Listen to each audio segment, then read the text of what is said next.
31শে December রাত 12টা 1 মিনিটের সময় বাংলাদেশের শহর সমূহে বাজি পোড়ানো শুরু হয়।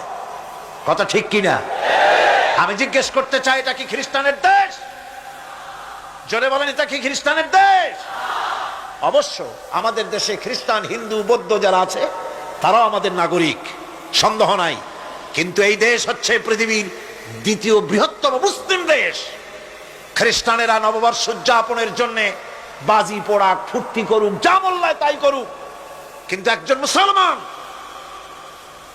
এই নববর্ষ উদযাপনের জন্য বাজি পোড়াতে পারে না, বোমা ফুটাতে পারে না, ফুর্তি করতে পারে না। মানে নাই, জাস্টিফিকেশন নাই। এটা যদি করা হয় আপনি খ্রিস্টানদের গোলামি করছেন, এটাই প্রমাণিত হবে। পয়লা বৈশাখ নববর্ষ উদযাপন করা হয় আমাদের দেশে। আজ 2-4 বছর ধরে শুরু হয়েছে পয়লা বৈশাখ উদযাপন করা। পয়লা বৈশাখে সকালবেলায় বাসন্তী রঙের শাড়ি পরে সারা রাত রাস্তায় আলপনা এঁকে রমনা লেকের পাশে গিয়ে যুবতী আর যুবকরা বাসন্তী রঙের শাড়ি পরে সূর্য উদয়ের পানে করজোড়ে সেদিকে তাকিয়ে বলে, এসো হে নববৈশাখ স্বাগতম হে। বৈশাখও বলে, বাবাজিরা আমারে ডাকতেছো? ওয়েট এন্ড সি, অপেক্ষা করো, আসতেছি।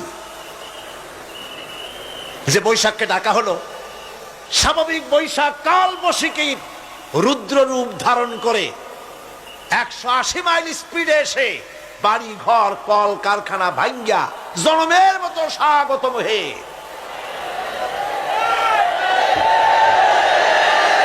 এরপর রাজনৈতিক নেতৃবৃন্দ এবং বুদ্ধিজীবী, ছাত্রছাত্রী, শিক্ষক, এক শ্রেণীর শিক্ষক বৃন্দ মঙ্গল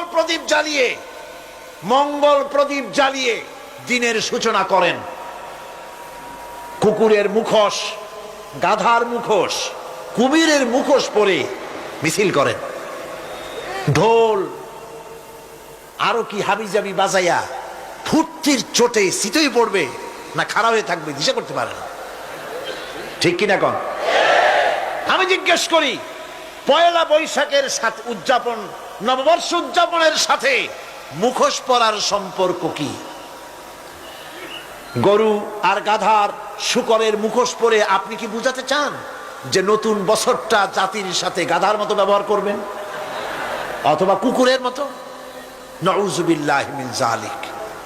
মুসলমানদের জন্য জায়েজ নাই, হারাম হারাম। বৈশাখের কোনো গুরুত্ব নাই। পয়লা বৈশাখ যদি কিছু করতেই হয়, ফজরের নামাজ পড়ে, দরুদ পড়ে, তেলাওয়াত করে আল্লাহর কাছে মুসলমানের দোয়া করা দরকার। আল্লাহ, বিগত বছরটা পার করেছি গুনাহ করে, নাফরমানি করে, আগামী বছর আমাদেরকে নেককার বানাও, নামাজি বানাও, চরিত্রবান বানাও, দিনদার বানাও, বছরটা দেশের জন্য, জাতির জন্য কল্যাণকর করে দাও। ভালো হইতো না? ভালো হইতো না? ভালো হতো। কিন্তু কপাল খারাপ, সংস্কৃতির নামে আসছে বেহায়াপনা।